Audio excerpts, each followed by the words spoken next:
everybody, Jonah here. I'm the owner and co-founder of West Michigan Weather. Welcome to this first video in this little series going up on our channel this week, dedicated to Severe Weather Awareness Week for 2024. March 17th through the 23rd is Severe Weather Awareness Week for Michigan this year. The governor has designated this week to help ensure that Michiganders are ready for the upcoming severe weather season. And we've experienced that already this year. Unfortunately, we didn't get a chance to go over Severe Weather Awareness Week before we were subjected to our first severe weather event, and we actually had a couple of tornadoes touch down during that event, one in our coverage area, in fact. So there's never a great time to go over severe weather. The best thing you can do is be prepared ahead of time, but we're going to take this week and participate in Michigan Severe Weather Awareness Week. Getting started here, just a quick reminder of the topics we're going to be going over here this week. Starting today, we're just going to do a little brief overview of severe weather in general. And then throughout the week, we'll cover several different topics. Tomorrow, we're going to start with Storm Prediction Center and how they issue convective outlooks, or more commonly known as severe weather outlooks. What they mean, they're not just a bunch of colors on your news screen in the morning. They have a meaning behind them, and those need to be taken seriously. On Tuesday, we're going to discuss what the difference between a watch and a warning is. There's a lot of weather sort of lingo that the weather community uses, that the federal government and the National Weather Service use, and those can be a little bit confusing for those who are more unfamiliar with what goes on here in the weather community. So we're going to talk about that. And then on Wednesday, super important day this week, we're going to be talking about tornadoes, what tornadoes are, how they form, and what impacts they can bring. And we'll dive more into detail about some recent tornadoes that have impacted Michigan over the past couple of years. And then, of course, at 1 p.m. on Wednesday, we have the statewide voluntary tornado drill. So the state is encouraging all schools, businesses, and residents in their homes to ensure that your tornado plan is sound, and go ahead and practice that tornado precautions plan. Know where you're going, practice what you're doing if you're ever under a tornado warning or you spot a tornado outside your window.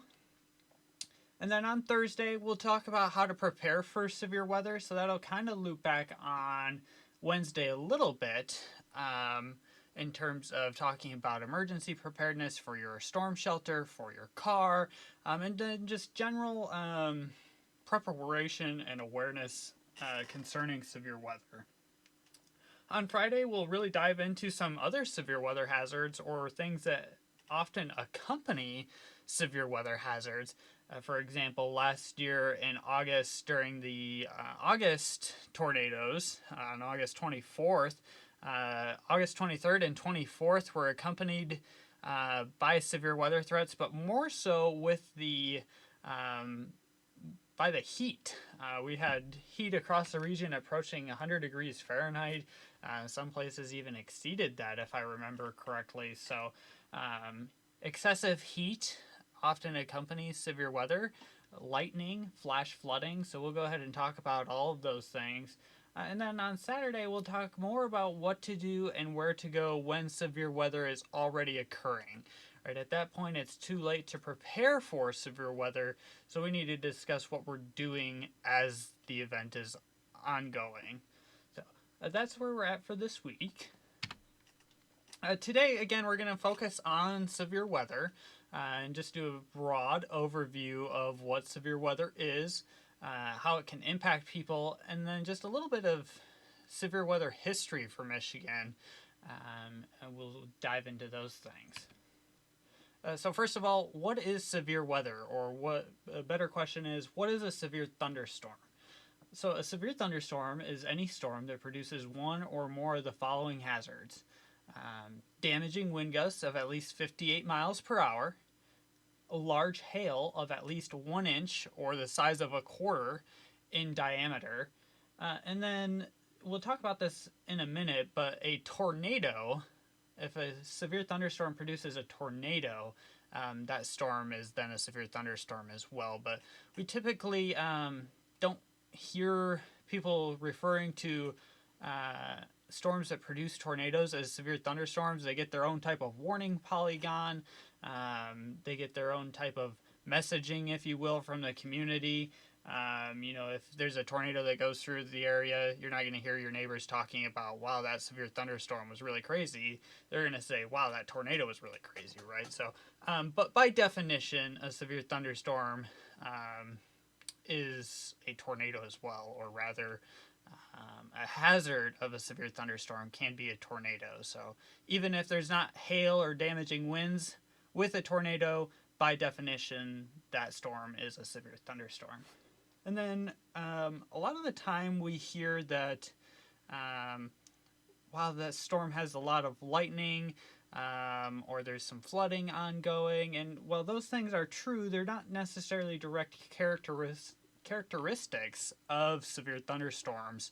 So those things often occur, but they don't necessarily lend to the definition of severe thunderstorms.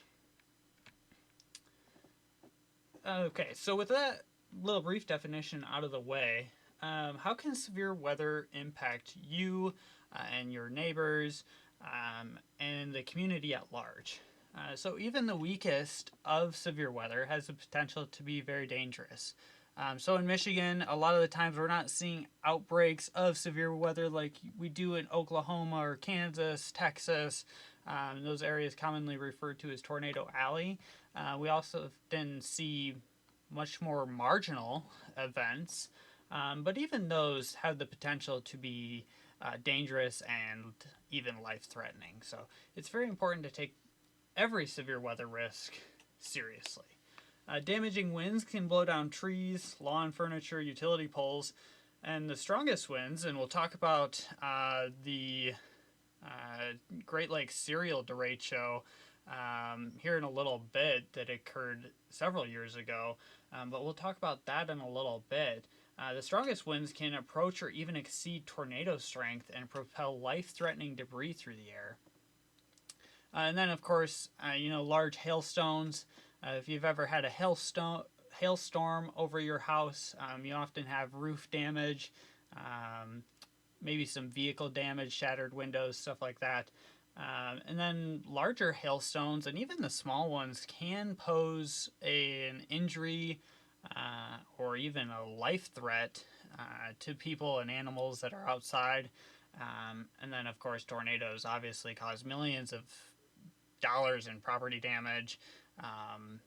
And unfortunately, even with all of the advances that we've made in severe weather forecasting and the severe weather warning system, dozens to hundreds of people still die every year in the U.S. from tornadoes. So, and then again, lightning and flash flooding is a hazard with any severe storm. So, of course, those things can pose a risk as well.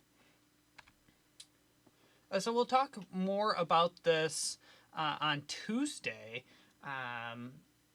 but there are several different impacts that severe thunderstorms can cause, and these really focus on the damaging wind and large hail threat, and not so much the tornado threat. So again, we'll cover this a lot more in detail on Tuesday.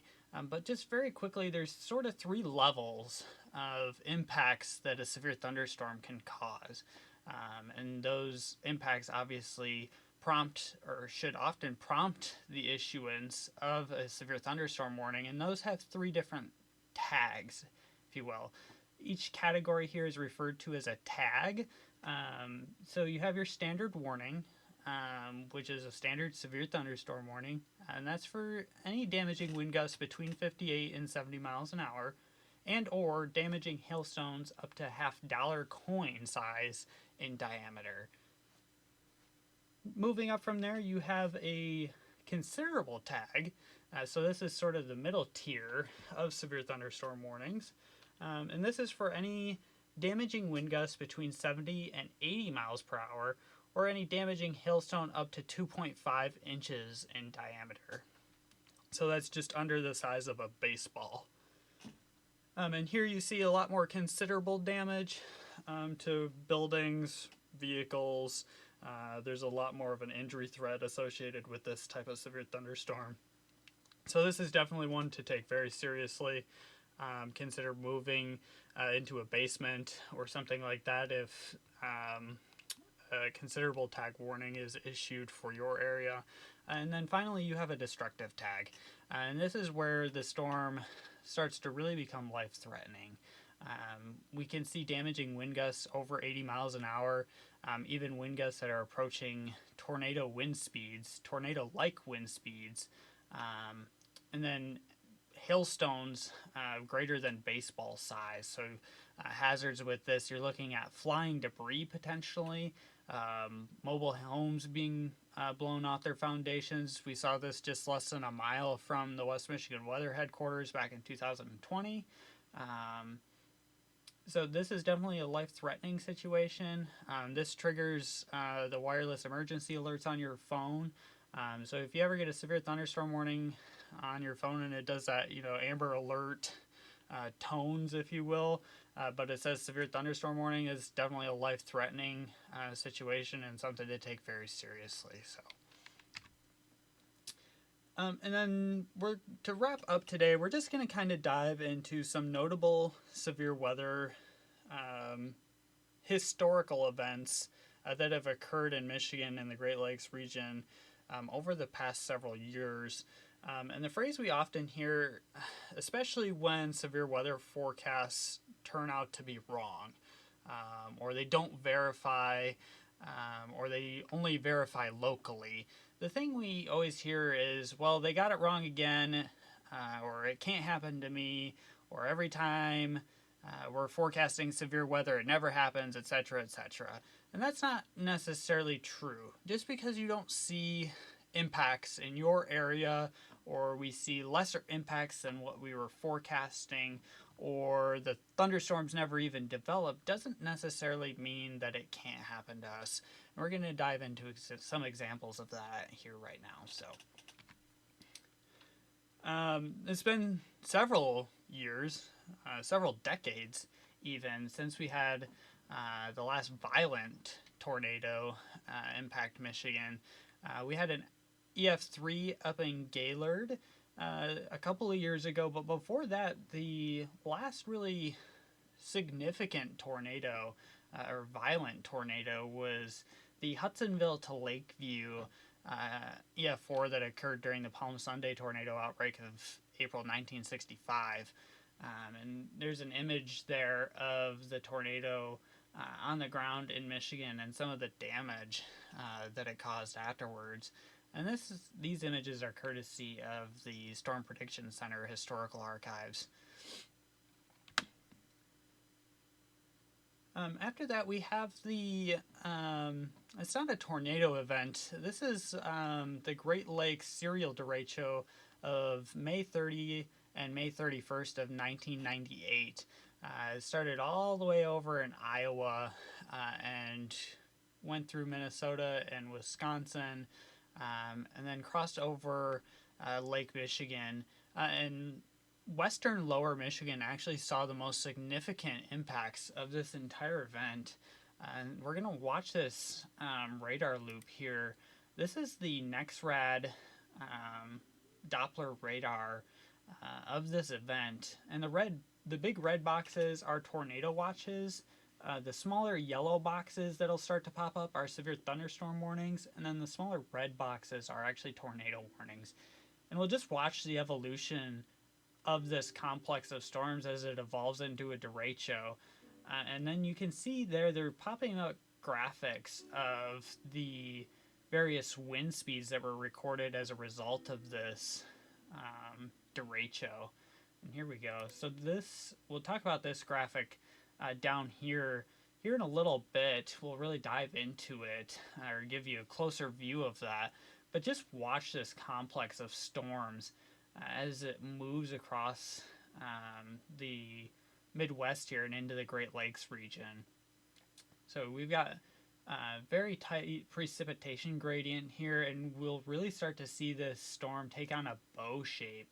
Um, and that's pretty common in derechos. There's a lot of great videos out there on derechos, and I'll actually put a link in the description box down below of a video that somebody took in Michigan of the aftermath of this storm, and just some of the damage is pretty unbelievable. If something like this happened today, the impacts would probably be pretty catastrophic. Michigan unfortunately saw the most injuries and the most fatalities that resulted of this tornado here, or of this derecho, excuse me. So we had damaging wind gusts well into the 100 miles per hour range, and it was just overall a really significant event. And the thing about this one that's really impressive is this was overnight. We typically don't see derechos this strong after the overnight hours because of the lack of surface heating that can fuel those storms. But that obviously was not the case here. 4 people were killed and 146 people were injured. And all these stats, and that's just in Lower Michigan alone, all these stats are courtesy of the National Weather Service Storm Prediction Center case study on this event.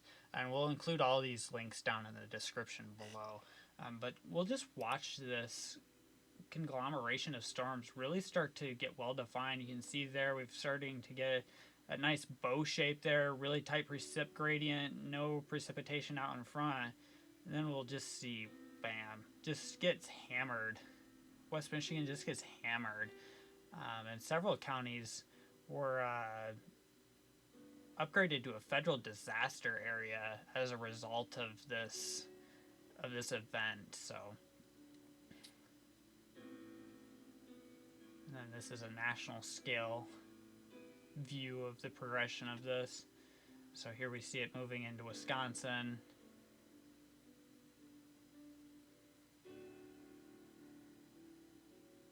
And it crosses the lake there.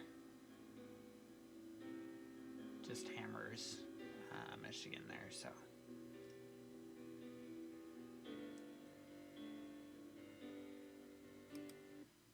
So again, that's the radar loop of the May 30th and May 31st, 1998 serial derecho. So we'll go ahead and continue on here. This is the graphic that they showed in that video of the wind speeds that were recorded or estimated in western Lower Michigan as a result of that derecho. The estimated winds are in orange, and those were compiled or estimated by storm surveyors and meteorologists from the National Weather Service Weather Forecast Office in Grand Rapids, Michigan, which is the office that West Michigan Weather is under. So those are the orange numbers again, and then the red numbers are actual recorded wind gusts by weather stations around the area. So, and then this pink S over here actually represents a sheaf. I think I'm pronouncing that right. If I'm not pronouncing that right, I apologize. A sheaf.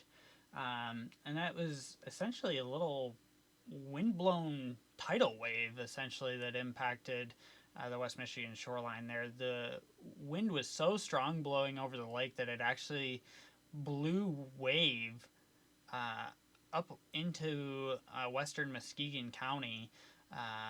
And so we had water from Lake Michigan into western Muskegon County there. There's more details on that on the Storm Prediction Center archives on this event. And again, that's going to be linked in the description down below. But 130 miles an hour estimated winds all through here. Again, if something like this happened today, it'd just be catastrophic damage. It's much more heavily populated now. Even up in here, 100 miles per hour estimated winds in Montcalm County there. So very, very significant convective wind event. And then all these counties here in black were the counties that were upgraded to the federal disaster declaration that was issued by FEMA as a result of this event, just due to the severity of the damage. Those big silver power line towers, we had 5 of those blown down, and they're designed to sustain sustained winds, constant wind gusts of over 90 miles an hour, and 5 of those fell over in this event. So a very, very widespread, intense convective wind event. And this just goes to show that no one in western lower Michigan is immune to severe weather and significant severe weather nonetheless. So it's not a matter of if this can happen again, it's more of a matter of when will it happen again. So that's why we really encourage everyone to heed warnings and heed those watches and heed those outlooks. Be weather aware. Don't let these things catch you by surprise. Have a plan in place and know that there's a possibility that you may have to execute that plan on a given day. So, and then finally, in more recent history, we obviously have the August 24th of 2023 tornadoes. This is a picture of our storm survey that we did the following day on August 25th. This is in Plainfield Township. I believe this is the Scottview Drive subdivision, if I remember correctly. You just see some pretty incredible high-end EF1 tornado damage here. This is an RV, a big 35-40 foot RV that was lofted up into the air. It was parked over here, if I remember correctly, on the side of this house, and it got picked up, flipped over, and deposited right there by the tornado. This whole fence came down. Numerous trees were down in this area. There's a home off frame to the right side that lost all of the roof that covered the garage there. You can see we've got a window busted out there. So one of the things that I heard as I was talking to residents in this area was, where was the warning and where is the forecast? And this had been a very well forecasted event, and I'll include a link to our event review in the description box down below, and it gives more details of just how well forecasted this event was. Sure, there was some uncertainty in whether or not storms would develop, but we knew if they did, there was a good chance for tornadoes and damaging winds, and that's exactly what happened this day. So a reminder again to always be weather aware. If you don't watch the news, find some other way to get weather information leading up to an event. By the time there's a severe thunderstorm watch or a tornado watch, there's not a ton of time to prepare for severe weather. So it's important to know that there's a risk for severe weather before those watches are issued, and be prepared to execute those plans once watches and warnings are issued. So this is going to wrap up our first video on Severe Weather Awareness Week. Again, we're going to be covering a lot of different topics this week. I can't promise there will be a video every day, but there will definitely at least be a blog article on our website there. www.westmichiganweather.net/information and safety is going to be the link that you want to follow to get the latest blog article. We're going to be publishing one every day this week. And then again, tomorrow we're going to be talking about Storm Prediction Center convective outlooks or severe weather outlooks. Tuesday, we're going to be talking about watches and warnings and what the differences are. Wednesday is all about tornadoes and the tornado drill at 1 p.m. Thursday is preparing for severe weather. Friday, we're going to talk about some other severe weather hazards, lightning, flash flooding, etc. And then Saturday, we're going to be talking about, as we wrap up Severe Weather Awareness Week, we'll be talking about what to do and where to go when severe weather is occurring. So thanks for tuning in, and we'll see you guys soon.